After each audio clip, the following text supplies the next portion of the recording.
Okey, hari ni kita nak sembang macam mana kita nak react ataupun memberi reaksi kepada perkara-perkara yang tular ataupun viral di sekeliling kita, terutamanya di social media. Sebab biasalah social media kita memang meletup-letup sekarang ni kan. Banyak sangat viral issues. Sebenarnya kita rasa macam sabar, jangan datang dulu. Ni belum settle lagi ni, bergaduh hal ni. Datanglah macam penat tuan-tuan. So Aina nak ajar ataupun nak share lah macam mana kita nak react kepada benda-benda yang berlaku di sekeliling kita, di sokmed kita ni. Yang pertama, kita kena faham betul-betul kes yang berlaku. Okay, contohnya ada satu kes A, kita jumpa satu statement cerita pasal benda A ni, cerita pasal benda buruk lah misalnya kan. So kita nak tahu betul ke tidak apa yang dia cakap, perlu check dulu sumber dia, dapatkan dulu dia punya opposite news. Kalau dia buat cerita ni, mesti ada orang lain yang akan counter dia kan. Jadi dapatkan dulu semua tu, baca, hadamkan, fahamkan, get the background dulu. Itu sangat penting lah, sebab takkanlah kita nak melompat dalam isu tu terus. Sebelum melompat tu macam mana aku nak lompat ni, apa background dia, tanah ke, lumpur ke,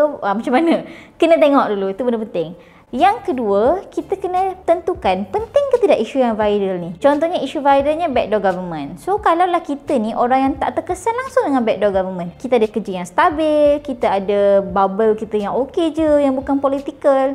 So mungkin isu tu tak perlulah kita react, kita tulis ke, kita sindir ke, kita kritik secara ilmiah ke. Kita tak perlulah buat benda-benda tu, sebab tak ada kaitan pun dengan kita. Macam apa kepentingan dia, tak ada kepentingan. Tapi kalau benda tu ada kepentingan dengan kita, contohlah kalau BRIM viral kan, jadi kita mesti macam, kita pun terikat dengan BRIM. Kita dapat ke tidak BRIM, kita nak tahulah kita ni layak ke tidak, macam ni cara nak dapat, apa prosedur dia. Jadi kita kenalah ambil tahu pasal BRIM ni. Tak bolehlah kita buat palatau je macam gitu. Lepas kita dah determine penting ke tidak isu tu dengan kita, kita pilih, kita decide dari sekali nak masuk ke tidak bergaduh ni, nak masuk ke tidak scene tu. Nak masuk ni paling penting, sebab kalau kita masuk dan kita masuk tanpa apa-apa tujuan yang solid, macam nak fun-fun, tiba-tiba kena something dekat kita, sebab kita tak tahu kan viral stuff ni dia boleh jadi macam-macam, dia boleh jadi bad dan good effect lah pada kita. So kalau kita masuk tanpa tujuan yang clear, lepas tu something bad happen dekat kita, melangis tak berlagu orang kau time tu. Dah banyak dah berlaku kat orang macam itu Ataupun kita nak masuk scene tu sebab kita rasa kita sangat signifikan untuk memberikan pendapat kita, ataupun kita rasa macam I have to tegakkan keadilan ni, saya perlu tegakkan, saya perlu jelaskan dan semua ni untuk elak salah faham ke apa. Kita rasa kita ada tanggungjawab sosial kepada benda tu, kita pergilah, sebab kita dah aware dah apa aim kita dalam isu tu. Bila kita gunakan media sosial ni, ini satu pesanan yang Aina dapat waktu dulu pernah pergi forum dengan salah seorang pegawai dekat MCMC, SKMM lah. Dia kata sebenarnya